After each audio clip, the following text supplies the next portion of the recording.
رب زدنی علما.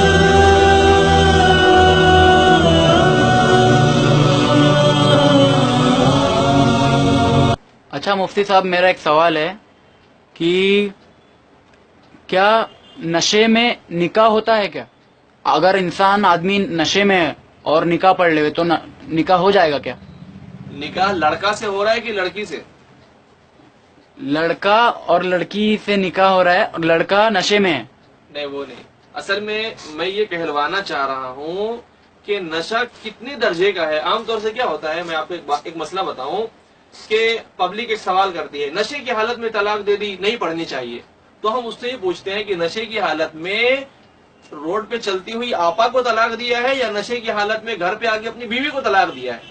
اپنی بیوی کو. تو پتا چلا کہ نشہ تو ہے لیکن اس نشے میں وہ مدہوش نہیں ہو گیا ہے، وہ سمجھ رہا ہے. وہ بازار سے آیا ہے گرتے پڑتے، اپنے ہی گھر میں آیا ہے اور اپنی ہی بیوی کو گالیاں بک رہا ہے، اپنے ہی بچوں کو مار رہا ہے اور اپنی بیوی کو طلاق دے رہا ہے. تو یہ اس بات کی پہچان ہے کہ نشہ تو ہے لیکن نشہ میں چور نہیں ہو گیا ہے، مدہوش نہیں ہو گیا ہے، ہوش و حواس آج بھی باقی ہے. تو جب اتنے ہوش و حواس میں طلاق ہو سکتی ہے تو اتنے ہوش و حواس میں نکاح بھی ہو سکتا ہے. اسی لیے میں نے پوچھا کہ نکاح لڑکا سے ہو رہا ہے یا لڑکی سے، کیونکہ ہوش و حواس میں رہے گا تو لڑکی سے ہی نکاح کرے گا.